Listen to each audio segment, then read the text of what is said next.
Então, para fechar aí sobre o Galileu, né? Nós estávamos conversando ali sobre o essencialismo platônico, né? Ele põe num texto dele ali, O Maior Espetáculo da Terra, o nome do livro, né? Ele coloca nesse livro um artigo ali no qual ele tem um título ali, um texto que fala sobre Platão. O título é A Mão Morta de Platão, né? Daí ele vai explicar, né, ele vai meio que desenvolver o porquê Mão Morta de Platão, né? Que ele vai acusar o essencialismo platônico de certa maneira, não garantir a evolução do processo científico. Então, esse é um discurso que não é só o Dawkins que faz, né? Alguns outros autores fazem, né? Inclusive o pessoal do Iluminismo também, né? Acusa ali, inclusive a Idade Média, né? Que é a época das trevas, das superstições, né? Como uma época onde o desenvolvimento científico, como a gente conhece hoje, não evoluiu, né? Devido à crença em superstição e o domínio ali, né? Da Igreja Católica no sentido de controle do conhecimento e tal, né? Que a Igreja definiu que era conhecimento e tal. Os iluministas eles fazem esse ataque também, né? De certa maneira, daí o que vai acontecer? Os iluministas falam isso no século XVIII, né? Onde surge, né, de fato, o que a gente chama de ciência moderna hoje. Século XVIII é onde realmente ali surgem, né, os formatos de ciência como a gente conhece hoje. Então, assim, mas acontecem coisas antes disso, né? Acontecem coisas antes situações antes do século XVIII, acontecem situações antes do período moderno ali, e alguns autores já vão estar falando e adiantando ali no período renascentista. Daí, né, foi isso que seria a continuação, né, daquilo que nós estávamos falando. Se então, de fato, o essencialismo platônico, de certa maneira, criou né, algum obstáculo para o avanço da ciência e da tecnologia como a gente, né, conhece hoje, apesar de que na Idade Média até tinha alguma coisa, né, de ciência, entre aspas, né? Não posso dizer que na Idade Média a gente tinha ciência como a gente tem hoje, né? Já falei isso, né?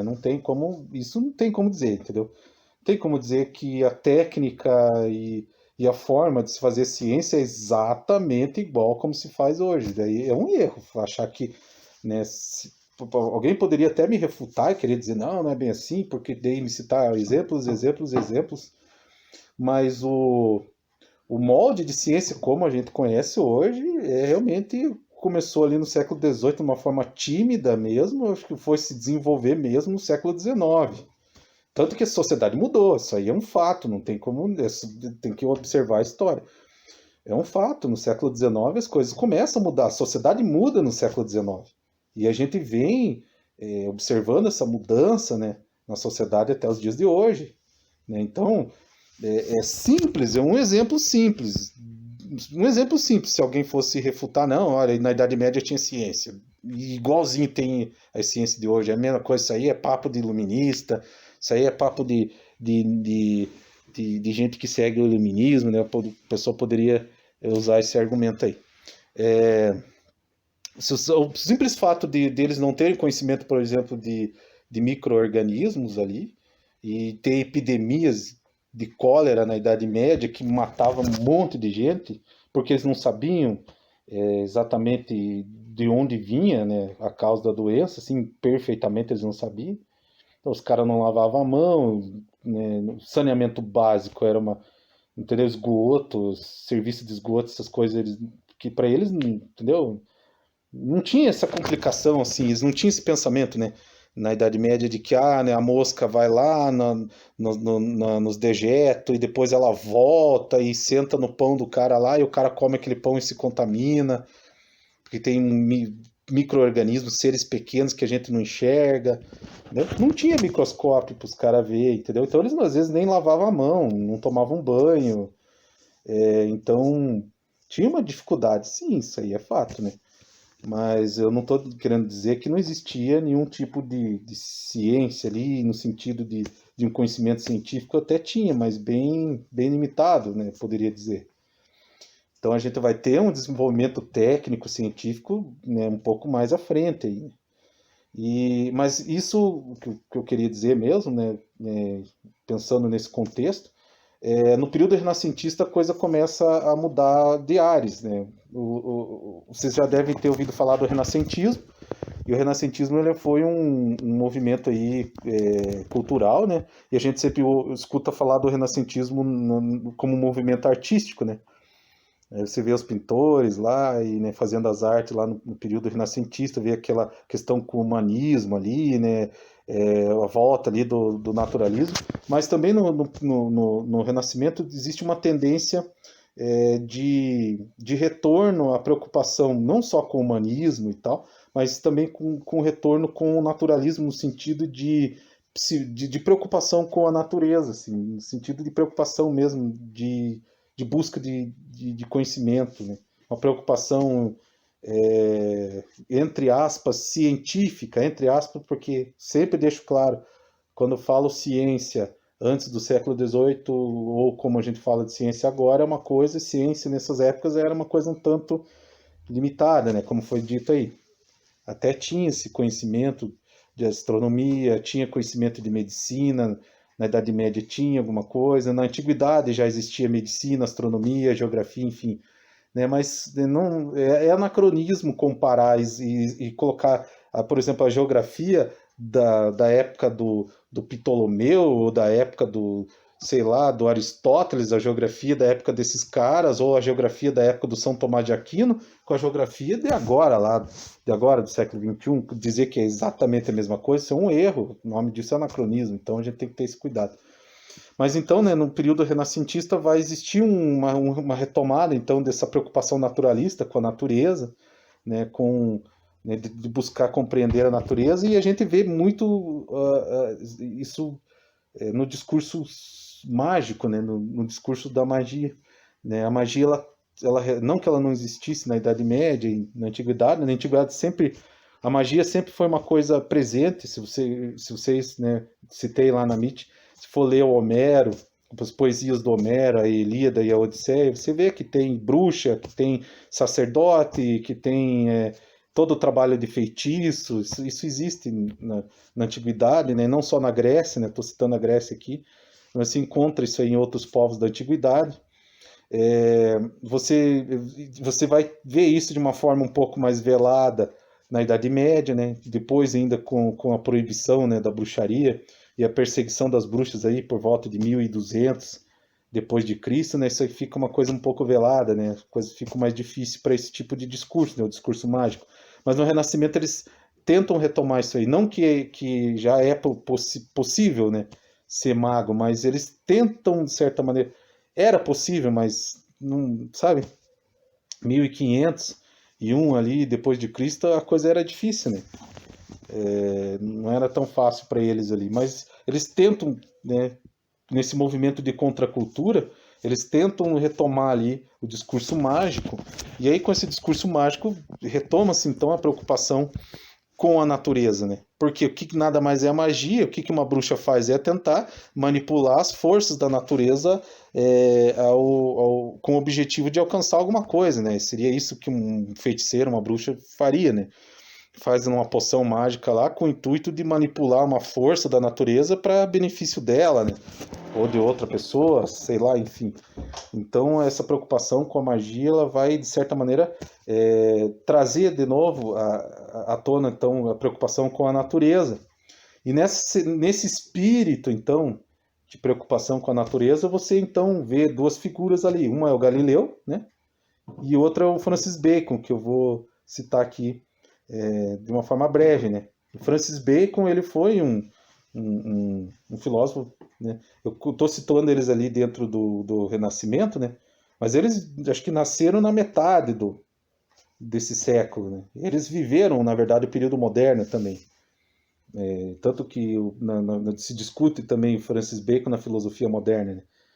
Mas eu já coloco eles dentro desse espírito, né? E não só os dois, porque teve outros. Um deles era o Paracelsus, enfim, outros, né, que tinham essa preocupação também, né, com o naturalismo, né, com a natureza. Mas o Francis Bacon, então, ele vai ser um dos que vai afirmar ali, né, nesse período, que a ciência experimental, como a gente conhece, ela é importante. Veja só, é uma mudança de perspectiva isso, né? É o espírito de contracultura mesmo.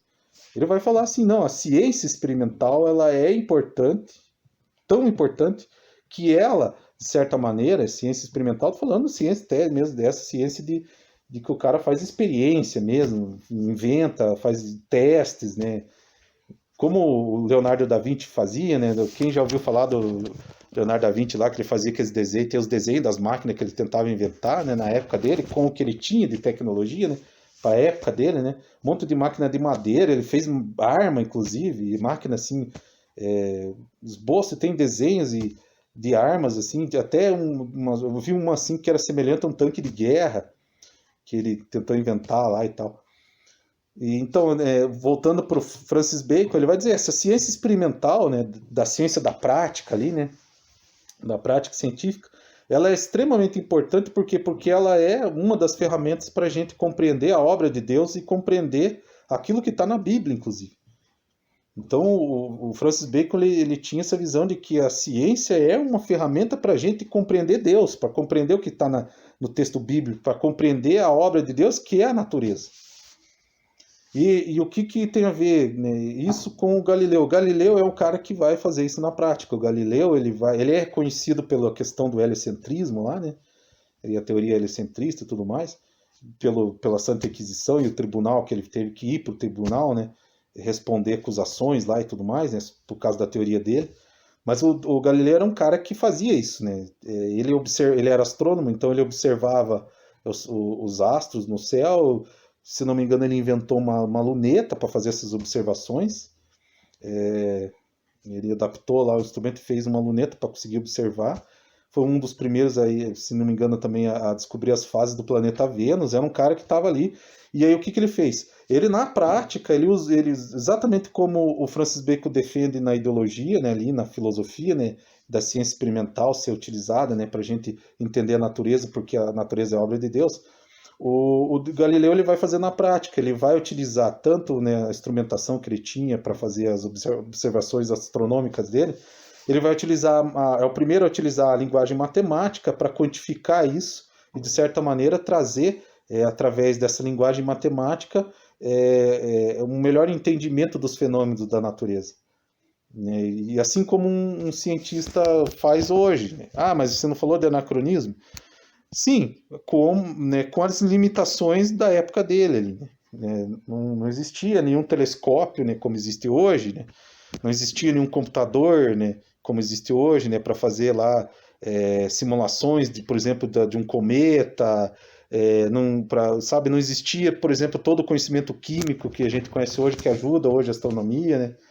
Hoje a gente consegue, por exemplo, com radioscópio, a gente consegue, hoje, né? A gente consegue saber, por exemplo, se tem água, se tem carbono, se tem nitrogênio num planeta que está a anos-luz daqui, fazendo observação com radioscópio. Porque a gente hoje, né, tem um conhecimento químico avançado, né? A gente tem um conhecimento físico e tal. Então, o Galileu fazia ali com o que ele tinha, né? Com o acesso que ele tinha, né? Eu estou olhando ali por horário, né? Porque daqui a pouco eu vou ter que fazer uma meet ali, então não posso perder o horário. Então o Galileu ele usava o que ele tinha ali em mãos e ele é o primeiro a usar, de certa maneira, esse discurso então da ciência então como um instrumento de entender a natureza, assim.